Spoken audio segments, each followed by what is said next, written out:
Saludos cordiales, muy buenas tardes profesora, compañeros. Bien, en esta ocasión vamos a hablar sobre los avances en el sistema económico, tecnológico y de globalización. Para ello vamos a enfocarnos en a mediados del siglo XIX, que será con la segunda revolución industrial y avanza hasta 1914 con el inicio de la Primera Guerra Mundial. Para ello se da a conocer en ese contexto cómo esos mecanismos de intercambio se desplazan a límites globales en los que encuentran mayor auge del comercio, mayores niveles de rentabilidad, innumerables servicios que es producto del capitalismo, como la financiación, los bancos, mejores sistemas en tecnología. Entonces, para ello vemos que la población se encuentra en un estado de salud, alimentación, industria y un estado que provee más, en dado sentido, derechos y sentirse más representados. En ese sentido, se ve a una Europa que es el epicentro de este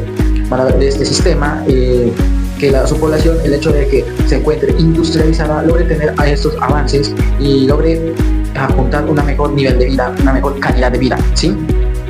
En ese sentido, para ello empieza a llegar, por ejemplo, de las colonias, que en principio tanto Europa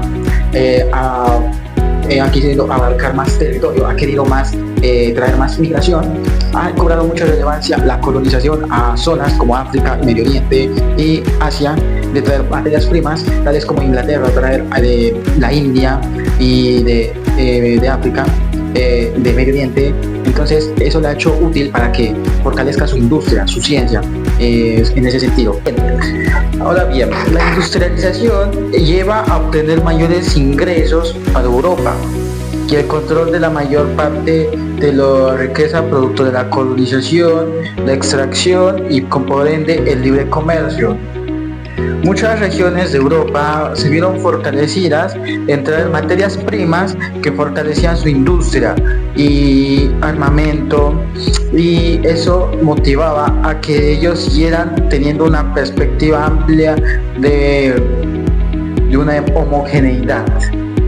En ese sentido, nos centramos en América Latina. ¿Cuál fue el rol, cuál fue su estructura que determinó que para varios años siga siendo una periferia considerada para Europa y para Estados Unidos y para países industriales, impidiendo así que logre un desarrollo económico considerable a diferencia de ellos? En ese sentido, si esa estructura capitalista evidencia principalmente que esas prácticas de exportación desde el continente de Latinoamérica hacia Europa se centra en materias primas que se da en dado caso abastecer, tales como banano, café, bienes de consumo primario, caucho, como para que aumente esa industrialización e impulse, en tal caso que crea un sistema de dependencia, ¿sí? Sumado a eso, la libertad de empresas nacionales, fortalecer ese intercambio, haciendo una minimización del Estado, ¿sí? Eso lleva consigo la adquisición de recursos y al mismo tiempo fortalecer una clase de grupos con poder económico conocidos como terratenientes, que aparecieron y que buscan atraer más recursos, principalmente en países como Colombia, Ecuador, Brasil y América Central. Es a su vez para atraer más fuerza de trabajo, trae consigo prácticas de latifundio y minifundio, las cuales buscan cómo organizar esa división social del trabajo, trayendo pues más fuerza de trabajo, sea desde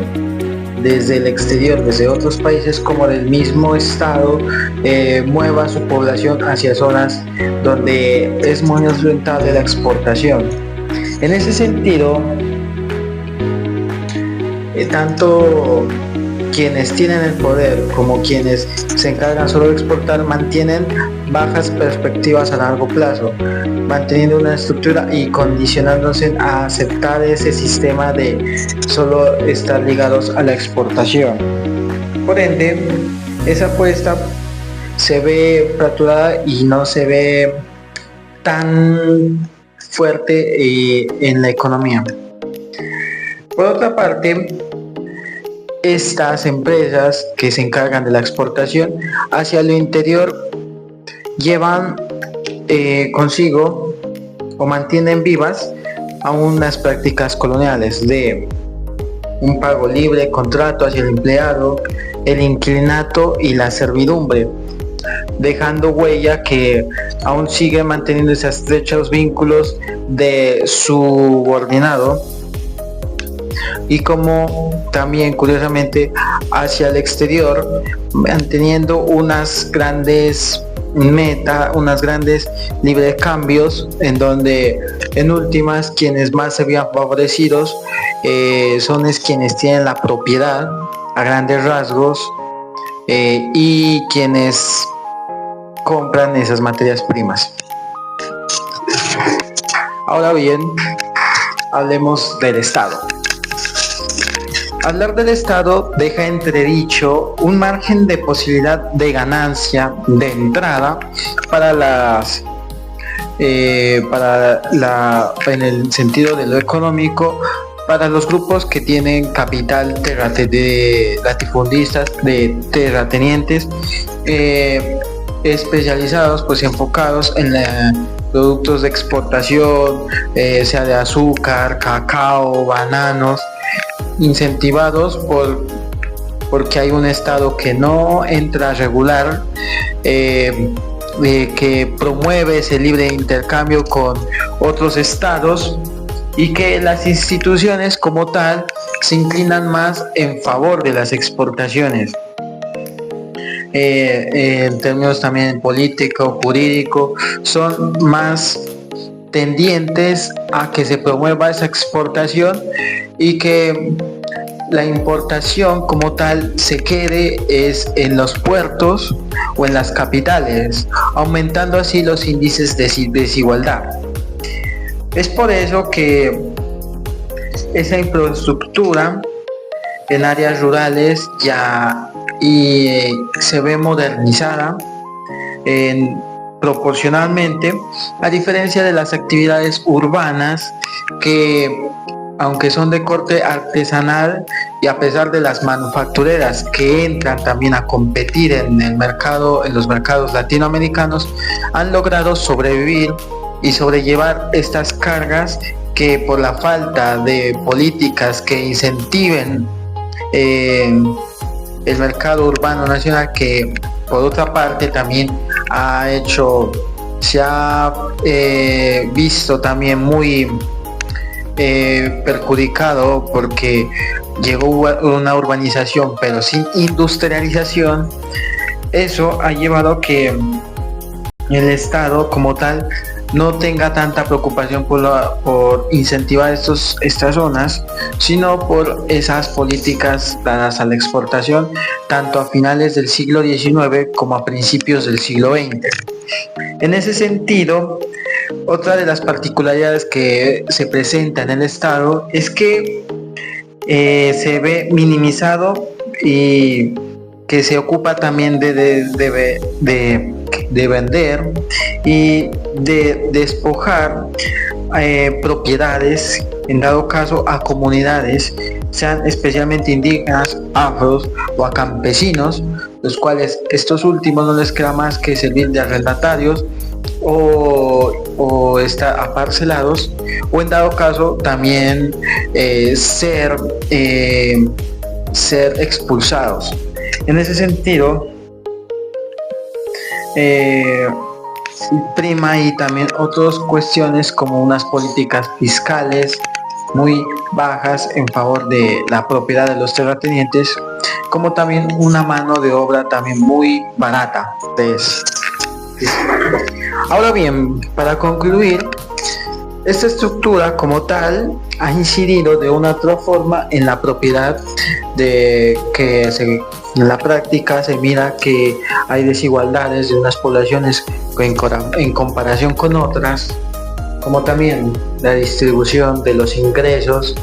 pues para unas poblaciones es considerablemente muy alto dependiendo del capital económico que tienen, producto de las exportaciones que en ese tiempo sí fueron altas, pero que con la mano de obra barata dejaba entredicho, y esas prácticas coloniales, dejaba de entredicho que seguía existiendo esa forma de subordinación. Por otra parte, también la repartición regional y espacial de la producción, pues en muchas partes hubo una masiva desarrollo en exportaciones, desarrollo tal vez en calidad de vida,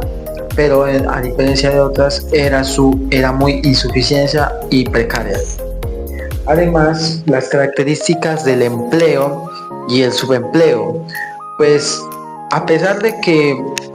había un pago, un contrato como tal, se seguían manteniendo esas prácticas coloniales de peonaje, de peones, de trabajadores sin tierra,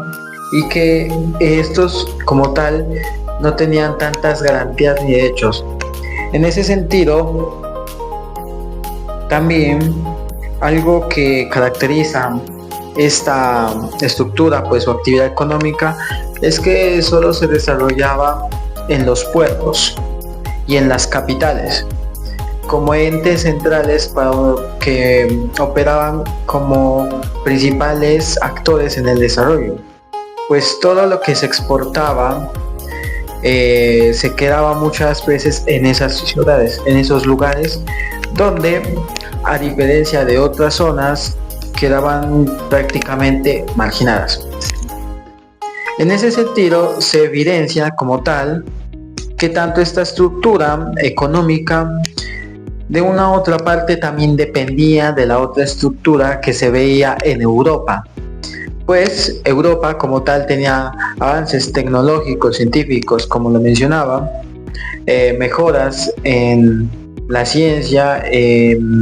tener, mejor dicho, mejores avances industriales, una manufactura más eficiente. Sin embargo, eso era posible a raíz de contar con materias primas provenientes de América Latina. Por una parte, eso pues mantuvo esa estructura y la perpetuó hasta nuestros días, dejando una brecha de desigualdad en la cual, al intercambiar productos de materias primas con avances tecnológicos, cada vez se ha ido haciendo de forma más desigual, tanto que desde la exportación le ha quedado mucho más complejo, o en términos simples, mucho más desigual, pues se ha sucumbido solo a hacer esas prácticas, marginando o ya no potenciando otras, que hasta nuestros días no ha dejado más que unas brechas significativas de pobreza, exclusión y bajos índices de calidad. Muchas gracias.